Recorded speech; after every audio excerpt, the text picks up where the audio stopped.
Doctor ஷாஃபி அநீதிக்கு எதிரான போராட்டம்.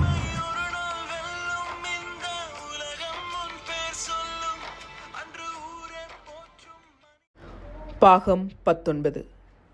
எனது பிள்ளைகளின் கல்வி சம்பந்தமாக உணர்ச்சி பூர்வமாக சொல்ல வேண்டிய ஒரு சில சம்பவங்கள் இருக்கின்றன. அவற்றை கட்டாயம் நான் உங்களோடு பகிர்ந்து கொள்ள வேண்டும் என்று விரும்புகின்றேன். எனது மூத்த மகள் குருநாகல் மலியதேவ பாலிகாவில் 9ஆம் ஆண்டு படித்து கொண்டிருக்கும் போதுதான் என் மீதான குற்றச்சாட்டுகளை பரப்பத் தொடங்கினார்கள். அடுத்த தினமே அங்கு எனது மகளை தனிமைப்படுத்த ஆரம்பித்தார்கள். இந்த பிள்ளைதான் கருச்சிதைவு செய்யும் டாக்டரின் மகள் என்று சொல்லி அப்பாடசாலை சமூகமும் பெற்றோரும் சுட்டி பேச ஆரம்பிக்கிறார்கள். இதனால் அங்கிருந்து வேறு பாடசாலை மாறி தமிழ் மொழியில் ஒருவரிடம் கற்று மீண்டும் மற்றொரு பாடசாலைக்கு மாறி சிங்கள மொழி மூலம் கற்று அலைக்கழிந்த போதும் எனது மகள் காப்போத சாதாரண தர பரீட்சையில் 9 பாடங்களிலும் தர சித்தியை பெற்றுக்கொள்கிறாள். எனது துன்பத்தை எவ்வாறு சமூகமும் நேர்மையாக சிந்திப்பவர்களும் தமது துன்பமாக கருதினார்களோ அதேபோல் எனது மகளின் பரீட்சை சித்தியையும் கொண்டாடினார்கள்.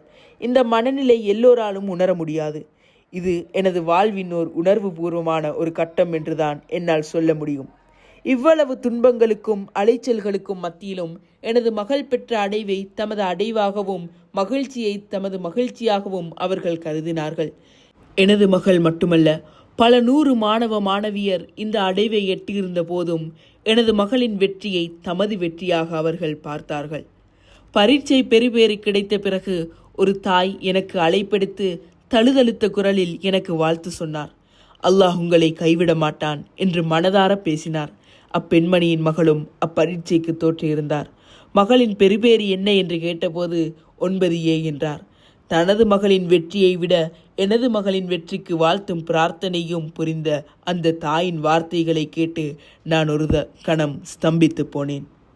இத்தனை அபாண்டங்களையும் ஆபத்துக்களையும் எதிர்கொண்ட போதும் இப்போதும் என்னுடைய உறுதியான கருத்து என்னவெனில், இந்த நாட்டு மக்கள் சுமூகமான வாழ்க்கையை வாழ வேண்டுமென்றால் இனவாதம் என்ற கொடுமைக்கு முற்றுப்புள்ளி வைக்காமல் சாத்தியப்படாது என்பதே. எனவே எனது பிள்ளைகளுக்கும் இதைத்தான் நான் ஊட்டி வளர்த்திருக்கிறேன்.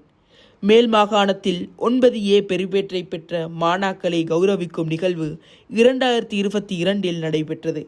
முஸ்லிம் சேவையின் முன்னாள் பணிப்பாளர் அகமது முனவர் தலைமையிலான முஸ்லிம் கல்வி முன்னேற்ற சங்கத்தின் ஏற்பாட்டில் நடந்த இந்த நிகழ்ச்சியில் 9A பெற்ற மாணாக்கள் சார்பில் எனது மகளை உரை நிகழ்த்த அழைத்திருந்தார்கள். மகளின் அன்றைய நிகழ்வு நேரடி ஒளிபரப்பு செய்யப்பட்டிருப்பதை நான் அறிந்திருக்கவில்லை. மகளின் உரையை கேட்ட பலர் எனக்கு அழைப்பெடுத்து பாராட்டினார்கள்.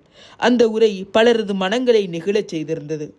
ஆங்கிலத்தில் அந்த உரை நிகழ்த்தப்பட்டதால் மாற்று மத படிப்பாளிகளும் புத்திஜீவிகளும் கூட அந்த உரையை கேட்டிருந்தார்கள். எனக்கு வாழ்த்து சொன்னார்கள். என்னையும் எனது மகனையும் கலங்கச் செய்த ஒரு சம்பவமும் பாடசாலையில் நடந்திருக்கிறது.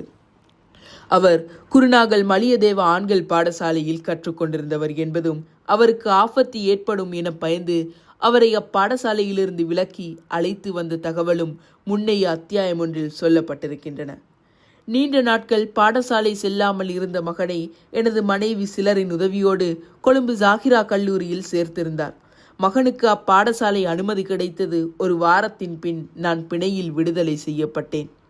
என் மீது சுமத்தப்பட்ட குற்றச்சாட்டுகளால் பெரும்பான்மை சமூகம் கொந்தளித்து கொண்டிருந்த வேளை கொழும்பு ஜாகிரா கல்லூரி நிர்வாகமும் அது சார்ந்த பொறுப்பாளர்களும் எனது மகனுக்காக செய்த உதவி மறக்க முடியாதது.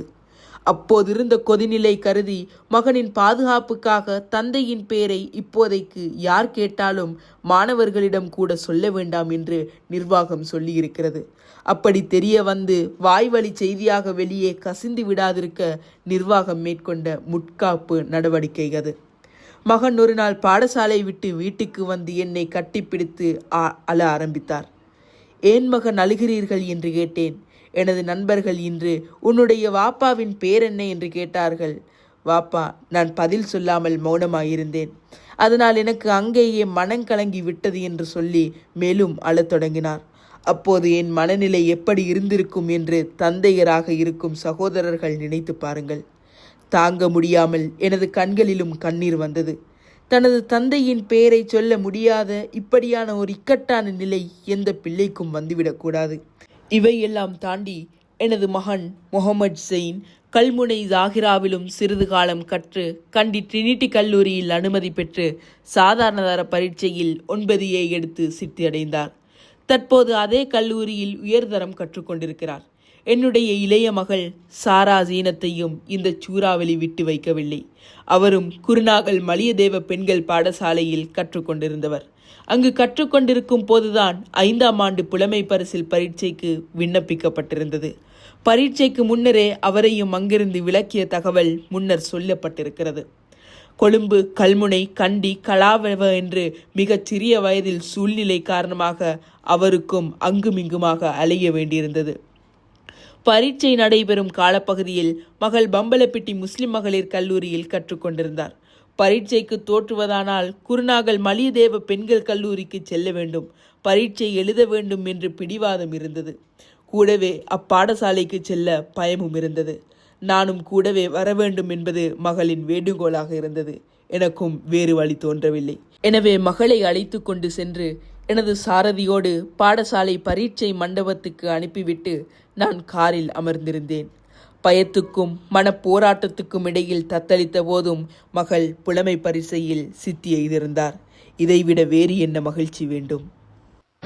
டாக்டர் ஷாஃபி அநீதிக்கு எதிரான போராட்டம்.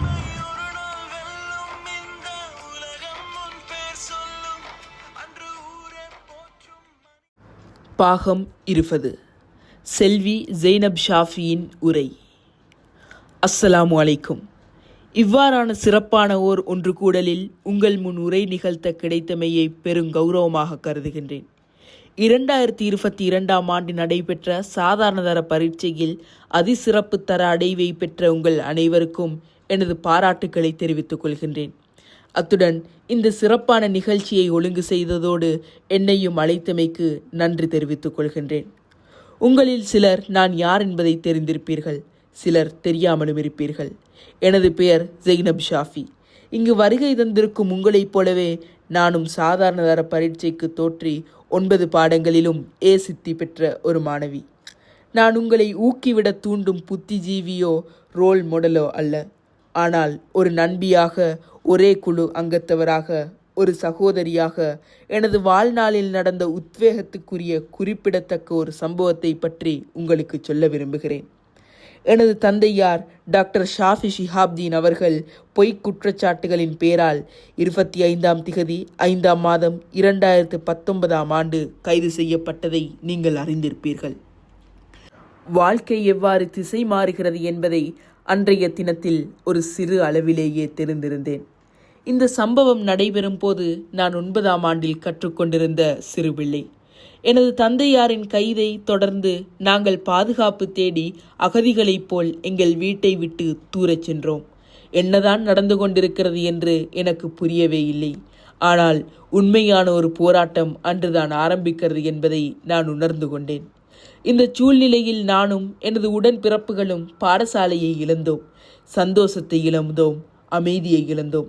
எல்லாவற்றுக்கும் மேலாக எமது குடும்பத்தின் முதுகெலும்பாக இருந்த எங்களது அன்பு தந்தையை பிரிந்தோம். இதன் காரணமாக வாழ்க்கை அவ்வளவு இலகுவானதாக இருக்கவில்லை. நாளுக்கு நாள் பிரச்சினை வலுத்திக் கொண்டே வந்தது. வாழ்க்கை பற்றிய பயமும், வாழ்வது பற்றிய பயமும், சமூகத்துக்கு முகங்கொடுக்கும் பயமும், அடுத்த நிமிடம் என்ன நடக்கப் போகிறது என்ற பயமும் முழுமையாக ஆட்கொண்டு என்னை புண்படுத்தி கொண்டே இருந்தன. குருநாகலிலிருந்து கொழும்புக்கு நாங்கள் இடம்பெயர வேண்டியிருந்தது. தந்தையாருக்கு பிணை வழங்கப்பட்டதை தொடர்ந்து பல்வேறு வகையான அச்சுறுத்தல்களால் கொழும்பு மாநகரமானது எமது வாழ்வுக்கு பாதுகாப்பான இடமாக தோன்றவில்லை. இதன் காரணமாக நாங்கள் நாட்டின் கிழக்கு பகுதிக்கு இடம்பெயர்ந்தோம். அதுவும் ஒரு வகையில் சவாலாகவே அமைந்திருந்தது. ஒரு புதிய சூழல், ஒரு புதிய சமூகம், ஒரு புதிய அனுபவம் ஆகியவற்றை எதிர்கொள்ள வேண்டி வந்தது. எல்லாவற்றையும் விட எமது கற்றலை தமிழ் மொழி மூலம் கற்க வேண்டியிருந்தமை முக்கியமான சவாலாக அமைந்திருந்தது. ஏனெனில் சிங்கள மொழியே எனது கற்கை மொழியாக அமைந்திருந்தது. இச்சூழ்நிலையில் 1.5 வருடங்கள் கடந்து மீண்டும் எங்களது குடும்பம் மத்திய மலை நாட்டை நோக்கி இடம்பெயர்ந்தது. இதனால் மீண்டும் எனது கல்வியை சிங்கள மொழியிலேயே கற்கும் வாய்ப்பு கிடைத்தது. அல்ஹம்துலில்லாஹ். எனவே பின்னோக்கி பார்க்காமலே முன்னேறுவதற்கு வழி கிடைத்தது. அல்லாஹ் எந்த ஓர் ஆத்மாவுக்கும் அதன் சக்திக்கு உட்பட்டதை தவிர சிரமம் கொடுப்பதில்லை என எல்லாம் வல்ல அல்லாஹ் அல் குர்ஆனின் 2ஆம் அத்தியாயத்தின் 286வது வசனத்தில் குறிப்பிடுகின்றான். நீங்கள் எந்த பாவ காரியத்தையும் செய்யாதிருக்கும் நிலையில் உங்களது மனச்சாட்சிக்கு உண்மையாக இருக்கும் பட்சத்தில் அச்சத்தில் புரள வேண்டிய அவசியம் கிடையாது. ஹசரத் இப்ராஹிம் அலைஹிஸ்ஸலாம் அவர்கள் நெருப்பில் எறியப்பட்ட போது அவர் ஹஸ்புன் அல்லாஹூ வனிஅமல் வக்கீல், அல்லாஹ்வே எனக்கு போதுமானவன் என்று சொன்னார்.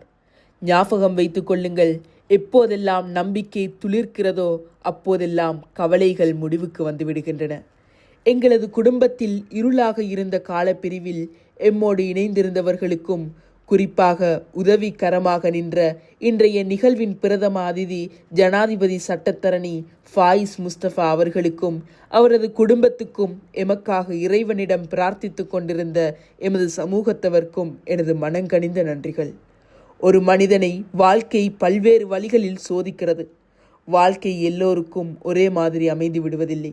அது எவ்வளவு கடினமாக அமைந்த போதும் உறுதியுடனும் தன்னம்பிக்கையுடனும் அதை எதிர்கொள்ளுங்கள்.